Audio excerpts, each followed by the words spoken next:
السلام عليكم ورحمة الله وبركاته، اخواتي وحبايبي طلاب الصف الثاني الاعدادي. عاملين ايه؟ يا رب تكونوا بخير.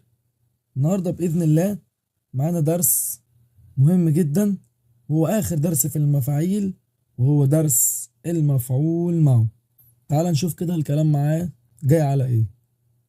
بص يا عم، المفعول معه قال لي هو اسم منصوب فضلة بعد واو متصلة به تفيد المصاحبة.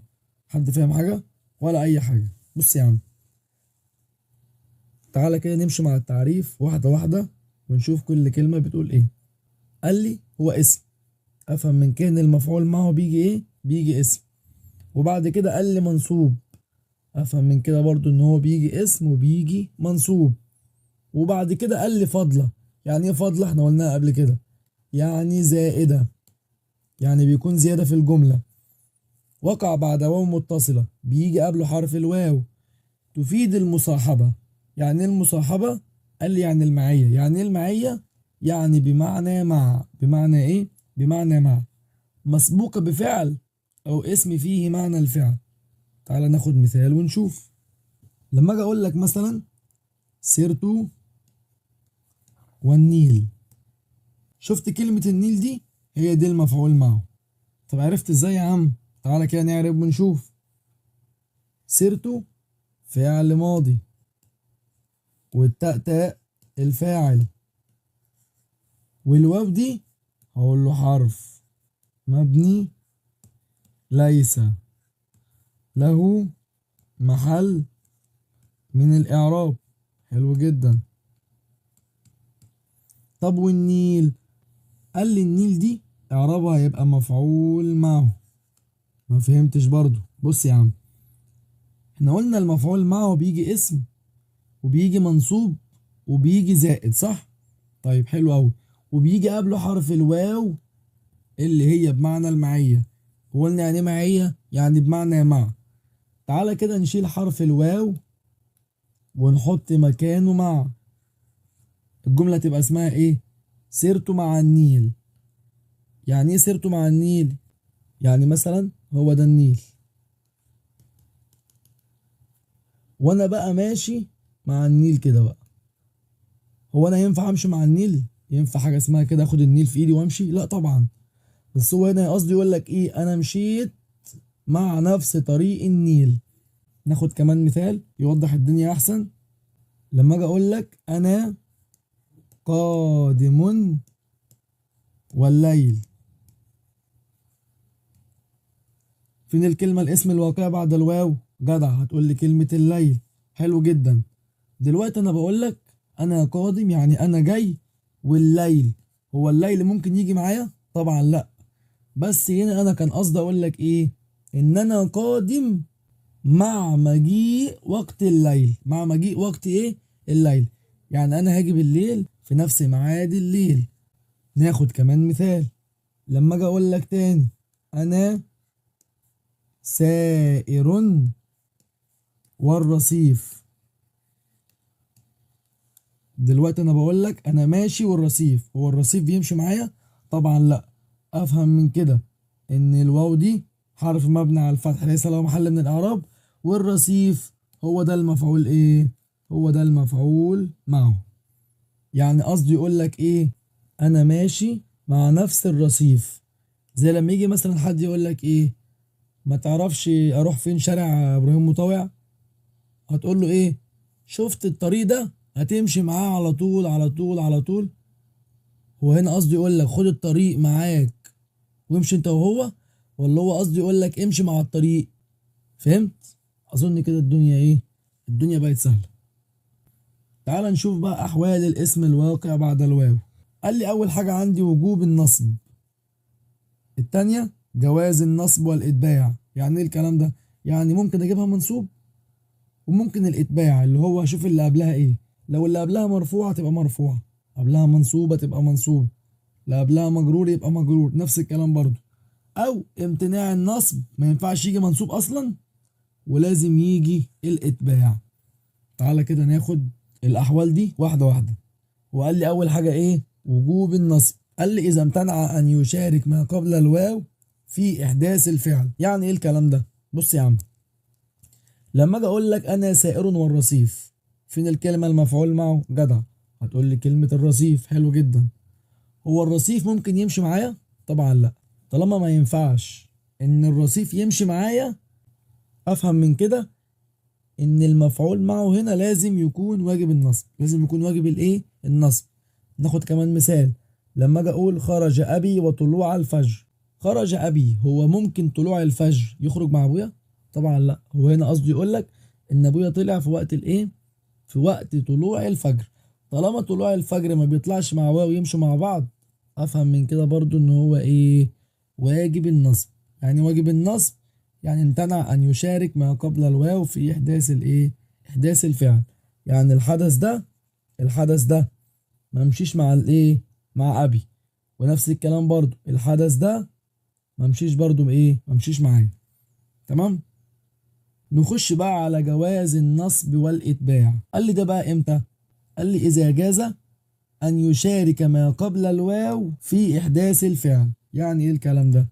يعني والله ممكن هما الاتنين يمشوا مع بعض، وممكن ده يمشي الأول وده مثلا يجي بعده.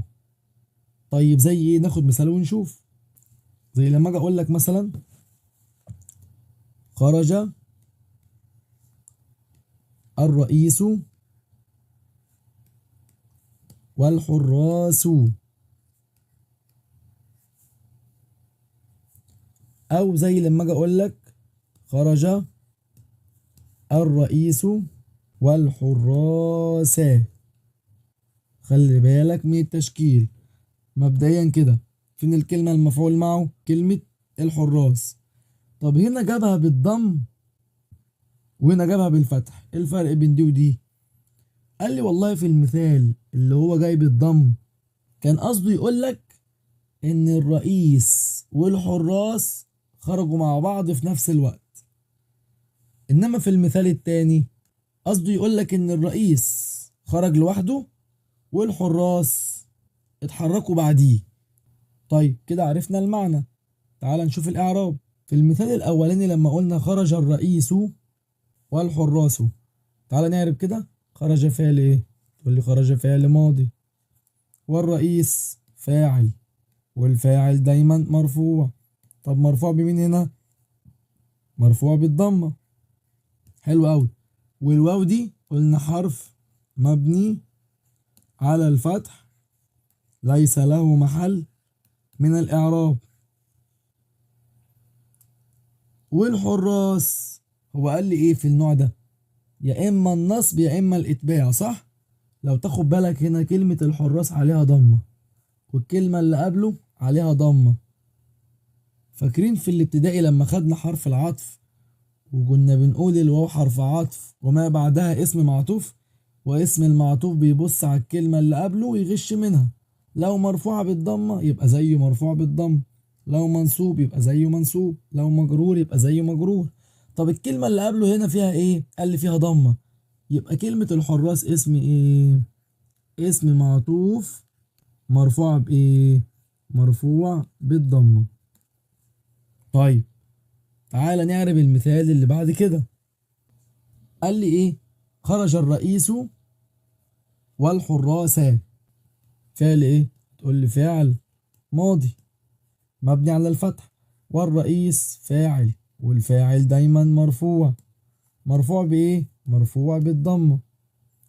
والواو قلنا حرف مبني على الفتح ليس له محل من الايه؟ من الاعراب. طيب هنا قال لي الحراسة ولا الحراس؟ قال لي الحراسة. هعربها مفعول معه ايه؟ مفعول معه منصوب. مفعول معه ايه؟ منصوب. والمنصوب منصوب بايه؟ منصوب بالفتحة لانه ايه؟ لانه مفرد. نخش على النوع التاني. تعالى كده بص المثال ده. بيقول لي جاء القائد والجنود، وهنا جاء القائد والجنود. لما يقول لي جاء القائد والجنود، افهم من كده ان الكلمة دي مفعول ايه؟ مفعول معه. طب والجنود، افهم من كده ان الكلمة دي اسم ايه؟ اسم معطوف. ايه الفرق بين دي ودي؟ قلنا الفرق في المعنى.